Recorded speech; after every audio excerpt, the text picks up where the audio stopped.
dihapus, diubah dengan meniadakan face to face antara cawapres gitu. Ada apa gitu? Apakah KPU bermanuver di sini?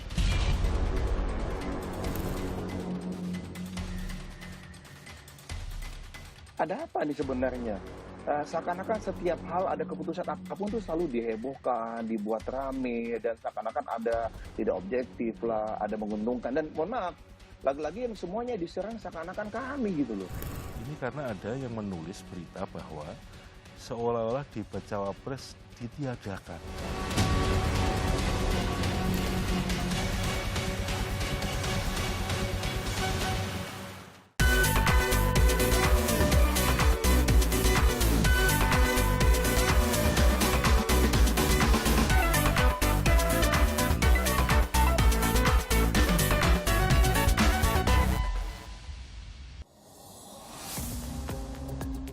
Komisi Pemilihan Umum Pusat mengubah format debat cawapres menjelang pemilu 2024. Perubahan ini sontak mengundang perdebatan di tengah masyarakat.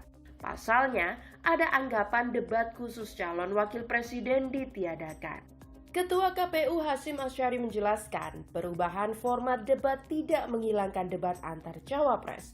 Hanya saja, dalam format debat cawapres 2024 kali ini, para cawapres didampingi pasangan capres masing-masing.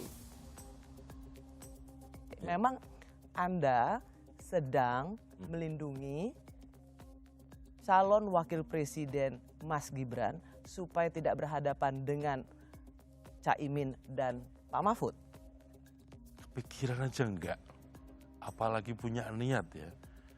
Dan yang ingin saya tanyakan, orang-orang dari tim pasangan calon yang ikut hadir dalam rapat, saya cek satu persatu media nggak ada yang bicara tentang itu.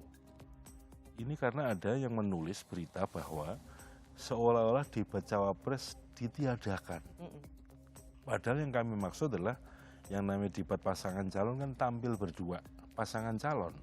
Bahwa kemudian saat debat capres yang bicara capres, kemudian debat cawapres yang bicara adalah cawapres.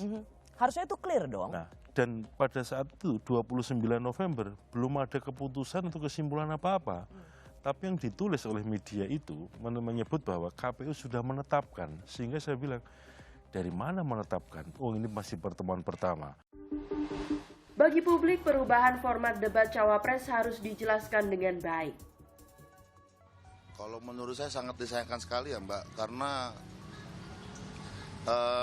warga negara kita kan harus melihat setiap calonnya dari visi misi mereka, gaya bahasa mereka, dan tujuan mereka untuk ke depannya untuk negara kita Mbak, seperti apa.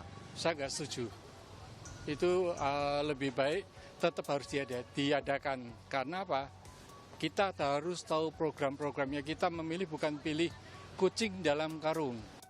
Timnas Amin menginginkan debat antar cawapres tanpa didampingi capresnya. Ya karena memang ini saya kira KPU sangat harus berhati-hati ya. Karena di 2019 masyarakat sudah melihat bahwa memang ada debat antar cawapres. Ya, ini kan lagi sensitif ya, di saat orang lagi menyoroti putra presiden, malah format debatnya dihapus, diubah dengan meniadakan face to face antara cawapres. Ini kan menjadi salah satu jadi tanda tanya di masyarakat gitu. Ada apa gitu? Apakah KPU bermanuver di sini? Kan jadi pertanyaan. Kalau nggak diubah kan lebih enak, santai aja. Jubir TKN Prabowo Gibran meyakini format baru yang dirancang KPU tidak menyalahi peraturan perundang-undangan dan tak keberatan dengan perubahan format tersebut. Dan sudah jelas bagi kami, begitu selesai rapat dari KPU, dijelaskan kepada kami, ke internal kami, dan kita pelajari betul ada yang dilanggar nggak dari undang-undang nih. Lalu apakah ada esensi yang berubah? Nggak ada kok gitu loh. Dan yang kami ini ya melihatnya malah ada apa nih sebenarnya? Seakan-akan setiap hal ada keputusan apapun tuh selalu dihebohkan, dibuat rame, dan seakan-akan ada interpretasi namanya tuh ada tidak objektif lah, ada menguntungkan. Dan mohon maaf, lagi-lagi yang semuanya diserang seakan-akan kami gitu loh. Jubir TPN Ganjar Mahfud Ciko Hakim mengatakan, detail teknis mengenai format debat berpasangan yang kemudian menjadi polemik sebenarnya belum tuntas disepakati oleh wakil-wakil masing-masing pasangan dalam rapat KPU. Jadi menurut laporan tim kami yang hadir pada rapat tersebut, yang baru ditentukan memang kan lokasi dan bahwa akan ada 5 debat. Dan memang itu sesuai peraturan. Nah, tapi detail mengenai hal-hal seperti ini belum disepakati. Jadi memang mungkin itu yang saya ingin sampaikan juga ke Zaki juga mungkin. Supaya tahu bahwa detail mengenai bahwa akan didampingi ini mungkin yang akan dibicarakan di pertemuan berikut gitu kan Pak Idam? Iya. Nah, kan itu. Oke. Ini yang dari tadi ini belum clear.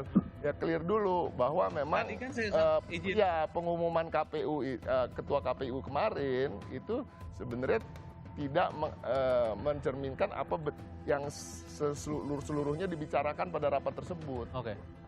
Komisioner KPU Idam Khalid mengatakan, KPU akan membahas detail-detail teknis pelaksanaan debat sebelum debat pertama tanggal 12 Desember 2023 dilaksanakan. Dan dalam waktu dekat menjelang pelaksanaan debat itu sendiri nanti, menjelang tanggal 12 Desember, KPU juga akan mengundang rapat kembali. Jadi semuanya itu akan dibicarakan dengan tim kampanye, agar tim kampanye dapat memahami bagaimana mekanisme atau pelaksanaan teknis debat pasangan calon presiden dan wakil presiden nantinya. Bagi calon Wapres nomor urut 1 Muhaimin Iskandar, mekanisme debat sepenuhnya diserahkan kepada KPU. Saya nurut aja apa pokoknya maunya KPU kita ikut. KPU model apa aja itu kewenangan KPU. Apakah ini ada paslon yang diuntungkan gitu guys dengan aturan saya ini? nggak tahu lah, tanya KPU. Yang jelas saya pada posisi sama Mas Anies nunggu saja apapun yang menjadi keputusan KPU. Sementara calon Wapres nomor urut 2 Gibran Raka Buming Raka berpendapat, perubahan format debat tidak menguntungkan siapapun. Ya kita kan ngikut aturan KPU juga. Kan saya juga nggak tahu update-nya di sana seperti apa. Kita ngikut aja kok ya. Mas, tapi prefer didampingi Pak Prabowo atau sendiri sih Mas? Sama aja sih. Sama aja. Nggak ada yang menguntungkan siapa-siapa kok. Calon Wakil Presiden nomor urut 3 Mahfud MD mengungkap hal serupa, bila ada perdebatan silakan publik bertanya kepada KPU. Karena bagi Mahfud, dirinya siap dengan format debat apapun. Saya siap debat khusus maupun tidak khusus. Namanya calon pemimpin harus siap. Kalau ditiadakan atau tidak diadakan ya terserah KPU aja, kan mereka yang ngatur. Saya enggak mau ikut ngatur. Malah membuat masyarakat tidak bisa menilai secara utuh cawapres dan capres. Ya bilang itu ke KPU, jangan bilang ke saya. Kalau saya siap aja. Memilih pemimpin memang membutuhkan informasi lengkap dengan alat ukur yang jelas. Memilih dalam pemilu bukan sekadar percaya pada janji. Rakyat pemilih dalam pemilu membutuhkan format debat yang mampu mengungkap kebenaran tentang sosok-sosok yang akan mereka pilih untuk memimpin negeri ini.